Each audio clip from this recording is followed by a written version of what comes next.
오늘은 예수의 첫 번째 기적 이야기입니다.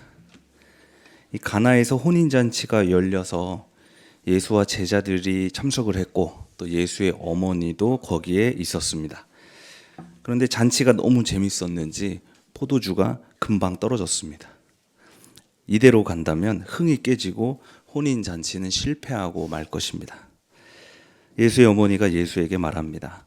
예수야, 포도주가 떨어졌다. 이거 새로 사오라는 말일까요? 아니면 너의 능력을 보여달라는 말일까요? 예수는 이렇게 말합니다. 그게 나랑 무슨 상관입니까? 아직 내 때가 오지 않았습니다. 어머니는 예수의 말을 들은 척도 하지 않고 일꾼들을 불러서 말합니다. 무엇이든 예수가 시키는 대로 하세요. 못 말리는 어머니입니다. 포도주가 너무 드시고 싶었나 봐요. 계획에는 없었지만 예수가 주위를 둘러보니까 돌 항아리 6개가 눈에 들어옵니다. 그 항아리들은 유대교 율법에 따라서 정결 예식에 사용되는 항아리입니다. 거기에 있는 물로 손을 씻거나 하는 것이죠. 예수는 그 항아리에 물을 채우라고 했습니다. 그냥 평범한 물입니다. 그리고 이제 그 물을 떠서 잔치에 풀라고 합니다. 연회장은 그 일꾼들이 새로 가져온 물을 맛보더니 매우 놀랍니다. 왜냐하면 너무 맛있는 포도주였기 때문입니다. 연회장이 신랑에게 말합니다. 누구든지 먼저 좋은 술을 내놓고 손님들이 취한 뒤에 덜 좋은 것을 내놓는데 그대는 이렇게 좋은 포도주를 남겨두었구려. 혼인잔치는 아찔했지만 대성공입니다. 영국의 시인 바이런이 대학 시절 종교학 시험에서 예수께서 물을 포도주로 바꾼 기적에 대해서 논하시오라는 문제가 나왔는데 이렇게 딱 한 줄 적고 나갔다고 합니다. 물이 주인을 만나니 얼굴이 붉어지더라. 시인들은 늘 이렇게 꼼수를 부려요. 물이 예수를 만나니 포도주가 되었습니다. 예수는 어떻게 물을 포도주로 바꾼 걸까요? 일단 우리가 그 비밀을 알아내기 위해서는 예수의 신비로운 능력보다는 포도주의 재료가 평범한 물이었다는 사실에 주목할 필요가 있습니다. 유대인들이 흔히 사용하던 물이었습니다. 시장을 다녀오거나 부정한 것을 만졌다거나 음식을 먹기 전에는 손을 씻어야 했기 때문에 집집마다 있었던 항아리, 그 포도주의 재료는 바로 그 평범한 항아리의 물이었습니다. 그러니까 그 항아리는 바로 유대인들의 율법을 상징하면서 동시에 유대인들의 일상을 상징합니다. 우리의 일상은 어떻습니까? 비누로 또 손을 씻는 일, 밥을 지어 먹고 또 설거지하는 일, 잠을 자기 위해 이불 위에 눕는 일, 그리고 자기 전에 보통 누워서 핸드폰을 보죠. 이것이 보통 우리의 일상입니다. 신비는 어디에서 일어납니까? 신비는 특별한 곳에서 일어나는 것이 아니라 바로 이 평범한 일상에서 일어나는 것입니다. 예수를 만나서 얼굴이 붉어진 물, 그 마음이 수줍어서인지 아니면 부끄러워서인지 아니면 마음의 뜨거운 열정 때문이었는지 얼굴이 붉어진 물은 예수를 만나서 새롭게 변화한 유대인들, 즉 율법주의를 넘어선 그리스도 공동체를 상징합니다. 신비는 특별한 사람에게만 일어나는 거야. 신비로운 능력은 특별한 사람에게만 주어지는 거야. 우리는 신비주의에 대해서 이렇게 오해하기도 합니다. 그럴 만도 합니다. 여러분 침묵 기도하실 때 뭐 좀 들리시나요? 아무것도 안 들리지 않습니까? 오늘 뭐 들으신 분 계세요? 오늘은 종을 좀 잘 쳤네. 보통 이런 생각을 하지 않습니까? 그래서 대부분의 사람들은 신비라는 것이 나와는 상관없는 일이라고 생각하면서 그저 일상을 살아갑니다. 그렇다고 아예 신비에 관심이 없는 것은 아닙니다. 가끔 점집을 찾아가서 내 미래를 물어보거나 기도 잘하는 사람을 찾아가서 기도를 받으면 됩니다. 그러나 오히려 이런 것은 매우 위험한 일입니다. 라스푸틴을 기억하십니까? 러시아의 마지막 황제 니콜라이 2세 부부를 지배한 사이비 교주입니다. 치유의 은사가 있다고 알려진 라스푸틴이 그 혈우병에 걸린 황태자에게 손을 얹고 기도한 적이 있는데 다음 날 출혈이 멈췄다고 합니다. 이 일로 인하여 황제 부부의 절대적인 신임을 얻게 됩니다. 라스푸틴을 암살하려는 시도도 있었는데요. 그는 청산가리를 먹고도 일어나고 또 총을 맞고도 살아서 집에 돌아갔습니다. 이런 기적 같은 일이 그를 더욱 특별하게 만들었습니다. 결국 수많은 이들이 전쟁과 가난에서 희생되었고 러시아는 몰락하게 됩니다. 지금 우리나라도 마찬가지입니다. 천공이라는 사이비 교주가 윤석열 부부에게 개입한다는 의심이 우스꽝스럽게 드러나고 있지 않습니까? 사이비 종교 때문이었는지 아니면 술 때문이었는지 극우 유튜브 때문이었는지 망상에 사로잡힌 윤석열 하나 때문에 얼마나 많은 사람들이 희생당하고 있는지 모릅니다. 왜 이런 일이 일어나는 걸까요? 신비라는 것이 평범한 나와는 상관없다고 생각하기 때문입니다. 저 사람에게만 절대적이고 신비로운 힘이 있을 거라는 착각.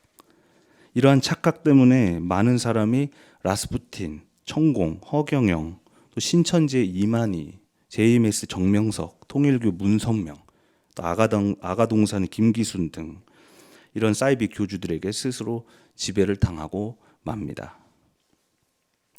오늘 고린도전서는 신비로운 은사에 대해서 말하고 있습니다. 고린도 교회 교인들이 교회 생활을 하다가 성령에게 은사를 받았습니다. 은사는 영어로 기프트, 선물입니다. 하나님께 받은 신비로운 능력입니다. 예배 반주를 잘하면 반주에 은사가 있으시네요. 이렇게 말하고 또 화를 잘 참으면 인내의 은사가 있으시네요. 보통 우리 이렇게 말하죠. 교회에서는 주로 내가 잘하는 것을 은사라고 표현합니다. 은사는 여러 가지입니다. 지혜의 은사, 지식의 은사, 믿음의 은사, 병 고치는 은사, 기적을 행하는 은사, 예언하는 은사, 영을 분별하는 은사, 방언을 말하는 은사, 또 그 방언을 통역하는 은사 등 고린도 교회 교인들은 이렇게 여러 은사를 받았습니다. 그런데 문제는 이 은사를 두고 다툼이 일어났다는 것입니다. 가르치는 사람이 높은가, 믿음이 강한 사람이 높은가, 어느 것이 더 신비로운 능력인가? 너 병 고칠 수 있어? 병 고치는 은사가 높은가? 너 기적 일으킬 수 있어? 기적을 일으키는 은사가 높은가? 미래를 예언하는 은사가 높은가? 아니면 방언의 은사가 높은가? 방언만 하면 뭐하냐? 그 방언을 통역하는 은사가 높은가? 은사는 개인의 신비로운 능력이기도 하지만 각자 교회에서 맡은 역할을 가리키기도 하는데요. 그 역할들 사이에서 잡음과 다툼이 일어난 것입니다. 이것은 우리 교회에서도 충분히 일어날 수 있는 일입니다. 여러분은 어느 능력이 가장 신비로운 은사라고 생각하십니까? 미디어 출판부가 중요합니까? 예배문화부가 중요합니까? 속으로 생각하고 계시죠? 아니면 교육훈련부가 중요합니까? 친교관리부가 중요합니까? 에큐메니컬 선교부가 중요합니까? 찬양대가 중요합니까? 아니면 2층에 계신 교사가 중요합니까? 바울이 오늘 이렇게 말합니다. 은사는 여러 가지지만 그것을 주시는 분은 같은 성령이십니다. 섬기는 일은 여러 가지지만 섬김을 받으시는 분은 같은 주님이십니다.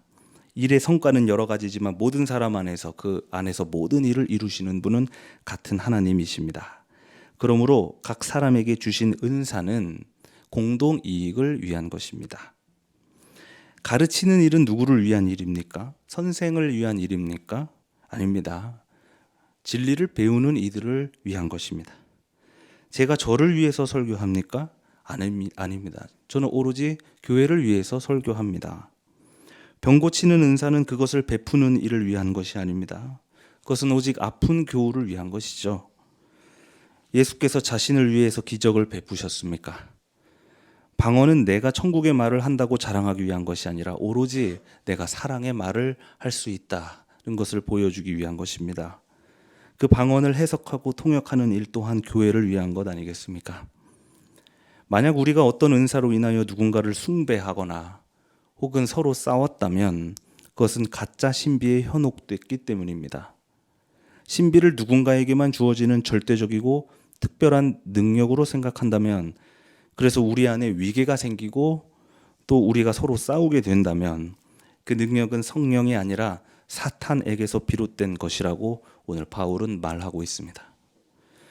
그래서 아마도 바울이 12장 다음에 13장에 사랑장을 썼나 봅니다.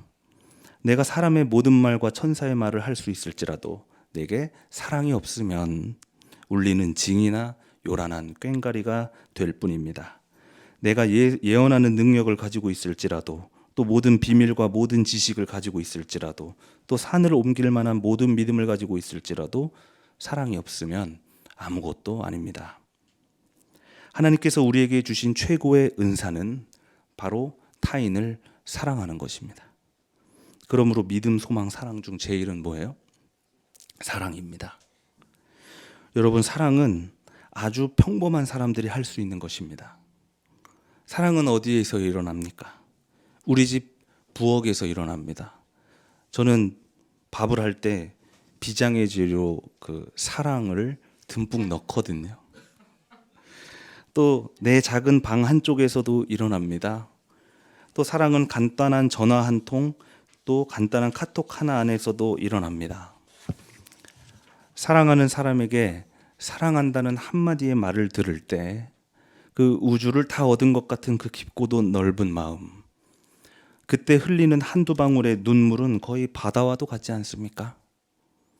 나의 이 작은 몸 안에 어떻게 그 깊은 눈물의 샘이 있고 넓은 사랑의 원천이 있을까요? 신비롭지 않습니까? 아주 평범한 사람들의 아주 특별한 사랑, 그것은 바로 하나님께서 주신 은사이기 때문입니다. 예언자 이사야의 하나님은 오늘 버림받은 백성들에게 새로운 이름을 주십니다. 다시는 어느 누구도 너를 두고 버림받은 자라고 하지 않을 것이며 다시는 너의 땅을 일컬어 버림받은 아내라고 하지 않을 것이다. 오직 너를 헵시바와 뷸라라고 부를 것이다. 헵시바는 하나님께서 좋아하시는 여인이라는 뜻이고 뷸라는 유부녀라는 뜻입니다. 이것은 전쟁터에서 남편을 잃은 과부들, 또 가부장제 안에서 남편에게 버림받은 여자들, 그리고 저주받아서 폐허가 돼버린 이 땅을 가리킵니다. 여기서 결혼은 회복과 구원을 상징합니다. 상처와 서러움으로 가득한 그들은 누가 결혼해 줍니까? 바로 하나님께서 그들의 신랑이 되어주시고 그들의 신부가 되어주십니다. 헵시바와 뷸라, 이 혼인잔치는 서러움 많은 사람들이 그것을 끊어내고 회복하는 사건이고 또 한 맺힌 사막이 다시 낙원이 되는 기적입니다. 실제로 우리 사회에서 결혼은 취업과 같이 꼭 달성해야 하는 정상성의 과제처럼 여겨집니다. 하지 않으면 비정상으로 인식하는 또 나쁜 경향이 있습니다. 그렇게 비정상으로 내몰린 이들에게 헵시바와 뷸라라는 새 이름을 주시는 분이 바로 하나님이라고 오늘 이사야는 선포했습니다. 그들은 이제 버림받은 사람처럼 살아가지 않을 것입니다. 그들이 사는 세상이 여전히 지옥일지라도, 혐오와 차별이 만연한 그런 세상일지라도 그들은 천국 사람처럼 살아갈 것입니다. 가난한 광야 안에서도 샘이 솟는 낙원 사람처럼 살아갈 것입니다. 새 이름을 받으니 그들이 변화됩니다. 여러분, 우리는 새 삶을 살겠다고 결단하고 세례를 받았습니다. 또 우리는 매주 새롭게 살아보겠다고 다짐하면서 성찬을 받습니다. 그런데 잘 안 되죠. 그리스도인으로 사는 일 힘듭니다. 우리가 모여서는 차별과 혐오에 반대한다고 하면서도 얼마나 내 일상에 그 차별과 혐오가 많은지 모릅니다. 나의 입과 나의 손에 그것들이 얼마나 많이 묻어 있는지 모르겠습니다. 또 어쩌면 사실 세상에서 가장 어려운 일이 누군가를 믿고 또 누군가를 사랑하는 일 같기도 합니다. 검은 머리 짐승 거두는 거 아니라고 평생 사람은 바뀌지 않는다고 생각합니다. 버림받은 경험이 불신의 세상을 만듭니다. 여러분은 인간이 바뀔 수 있다고 생각하십니까? 여러분은 스스로 내가 변화할 수 있다고 생각하십니까? 저는 오늘부터 그렇게 믿어보기로 했습니다.